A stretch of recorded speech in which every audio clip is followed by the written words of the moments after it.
Quem nunca esqueceu a chave de casa ou mandou aquela mensagem para o grupo errado no aplicativo, né? Dá uma dor de cabeça, é frustrante, mas a gente sobrevive. Agora imagina um erro que simplesmente não dá para apagar com um desculpe o transtorno. A gente está falando de falhas colossais que custam bilhões, varrem cidades do mapa e redesenham a geopolítica.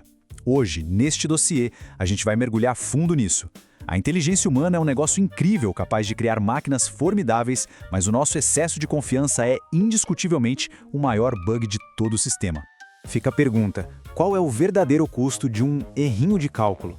Para garantir que a gente não seja a próxima vítima de um erro de julgamento gigantesco na vida ou nos negócios, acompanhar esta análise até o fim é fundamental. Então já garante a sua inscrição e ativa as notificações antes que alguém esqueça de apertar o botão de segurança da nossa civilização. O ponto central da nossa conversa hoje é o excesso de confiança. Sabe aquela arrogância humana misturada com a pressa por resultados que simplesmente atropela a lógica mais básica? Pois é, o ser humano constrói foguetes interplanetários e reatores nucleares maravilhosos, mas o orgulho é esse vírus silencioso que, inevitavelmente, faz todo o sistema dar tela azul. Nossa rota de hoje vai escalar do microscópico ao monumental. A gente vai passar pelo bug da confiança, os detalhes de bilhões, a pressa contra a natureza, arrogância versus física, falhas de comunicação e, por fim, o nosso veredito final. Ponto 1. Detalhes de bilhões. Aqueles momentos em que pequenos descuidos apagam projetos inteiros da existência. Olha só essa história. Em 1998, a sonda Mars Climate Orbiter foi lançada rumo a Marte. De um lado da operação, a Lockheed Martin, que construiu a sonda, programou o software de navegação usando o sistema imperial, medindo tudo em libras-força. Do outro lado, a equipe da NASA, que esperava receber os dados no sistema métrico em newtons. Sim, o erro de matemática mais absurdo e caro da história da exploração espacial aconteceu porque duas equipes com as mentes mais brilhantes do planeta não conseguiram concordar em qual régua usar. Foi basicamente tentar encaixar um carregador de iPhone num Android na marra. E o resultado dessa teimosia e dessa falha de comunicação primária? 125 milhões de dólares virando poeira cósmica. Durante os 9 meses de viagem, os erros de navegação foram se acumulando por um fator de 4,45. A sonda, que deveria passar a uma distância super segura do planeta, mergulhou direto na atmosfera marciana e simplesmente vaporizou. Um colapso total causado pela absoluta falta de uma conferência básica. Isso nos leva do espaço sideral direto para as águas geladas do Atlântico Norte. Aqui, a matemática fatal foi impulsionada por uma confiança completamente cega. O RMS Titanic carregava cerca de 2.200 almas a bordo, mas por algum motivo só havia assentos nos botes salva-vidas para pouco mais da metade disso, 1.178 pessoas. Uma conta aterrorizante, justificada por regras de tonelagem totalmente ultrapassadas, tudo camuflado sob o manto arrogante de um navio que seria inafundável. As falhas de design que sustentavam esse ego todo beiravam o inacreditável. As comportas à prova d'água não subiam o suficiente, elas paravam no convés E. Quando a água invadiu, ela não foi contida, ela simplesmente transbordou por cima, inundando 6 compartimentos, em vez dos 4 que o navio teoricamente suportaria. Soma a isso o fato de terem ignorado totalmente os avisos claros sobre campos de gelo e o detalhe quase cômico, se não fosse trágico, esqueceram a chave do armário dos binóculos, deixando os vigias literais de mãos abanando no escuro. Um mico náutico que selou o destino de mais de 1.500 pessoas. Ponto 2. A pressa contra a natureza. O preço altíssimo de ignorar quem entende da parte técnica. Lá na China, nos anos 1950, a barragem de Banqiao foi projetada debaixo de uma forte pressão política para aguentar uma chuva extrema de 500 milímetros em 3 dias. Só que em 1975, o tufão Nina resolveu aparecer e despejou 1.000 milímetros em apenas 24 horas. O engenheiro do projeto, Shen Xing, já tinha alertado sobre esse risco exato, batendo na tecla de que o projeto era perigoso. E qual foi a resposta do governo? Ele foi sumariamente demitido. O problema é que a natureza não lê memorando de burocrata e não aceita prazos irreais. A cronologia desse colapso é de arrepiar. O tufão estacionou em cima da região no dia 5 de agosto, no dia 7, as linhas de comunicação foram completamente cortadas e à 1h da manhã do dia 8, a barragem cedeu de vez. O excesso de confiança, misturado com aquela subordinação cega, gerou uma ironia cruel. Os operadores queriam abrir as comportas de emergência para aliviar a pressão, mas adivinha, eles não podiam pedir autorização porque a tempestade destruiu a comunicação com a chefia. Era a burocracia literalmente afogando a técnica. 60.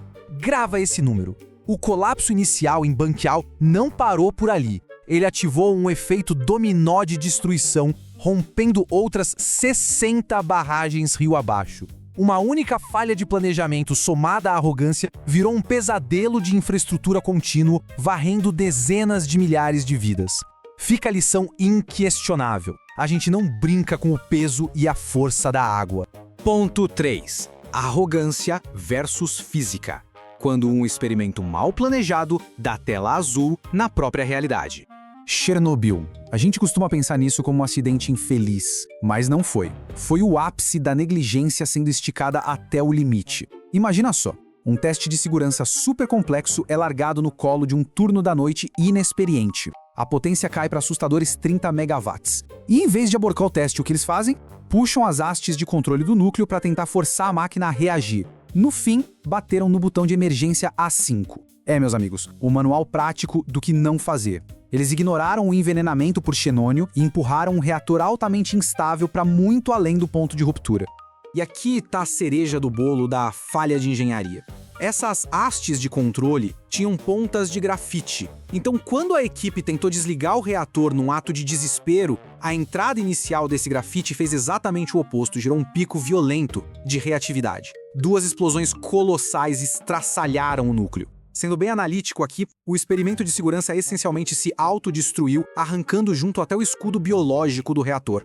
Agora, a forma como lidaram com isso depois beira o cinismo absoluto. O sigilo do governo contabilizou no começo só 30 mortes imediatas. Enquanto isso, a dura realidade forçava 50 mil moradores de Pripyat a largarem suas casas para nunca mais voltar, com uma nuvem radioativa passeando livremente pela Europa. Aquela aura de invencibilidade que eles tinham desmoronou na mesma hora, transformando uma cidade inteira num monumento macabro do excesso de confiança. Ponto 4. Falhas severas de comunicação. Os silos letais que a burocracia cria. A gente entra agora no maior erro de telefone sem fio e compartilhamento de dados da nossa era. Antes do 11 de setembro, os avisos estavam espalhados por aí.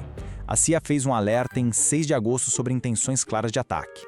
Em julho, o FBI lá de Phoenix mandou um memorando sobre suspeitos focados só em aprender a pilotar aviões, mas não a decolar nem pousar. E a CIA já estava rastreando agentes conhecidos em solo americano, mas simplesmente esqueceu de avisar a lista de procurados do FBI. Foi a prova trágica de como a falta de um papo reto cria muros imperdoáveis. Teve até um caso em Minnesota que dói só de lembrar. O agente Harry Summit, do FBI, prendeu o suspeito Zacarias Moussaoui por causa de atitudes bem estranhas em simuladores de voo. O agente implorou, literalmente, por um mandado para vasculhar o computador do cara. E o que a sede fez?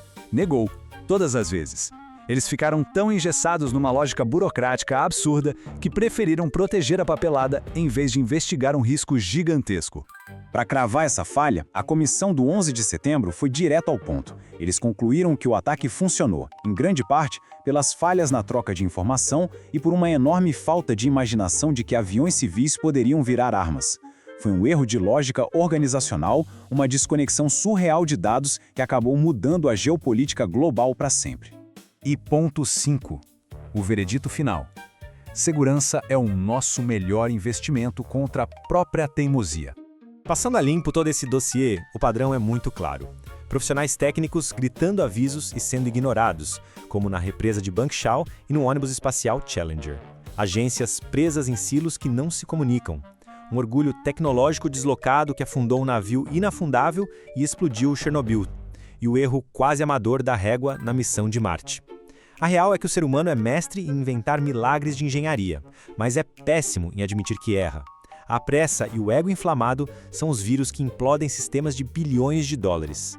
Então, para a gente fechar essa análise e deixar a mente trabalhando, qual dessas falhas monumentais foi a mais estupidamente evitável? O vacilo de esquecer a chave do armário dos binóculos ou não converter a régua de polegadas para metros da NASA? Deixa sua opinião aí nos comentários, aproveita e compartilha esse dossiê com aquela pessoa que vive dizendo que depois a gente dá um jeito. Porque como a gente viu hoje, quando a lógica buga, a fatura sai bem cara. Até a próxima análise.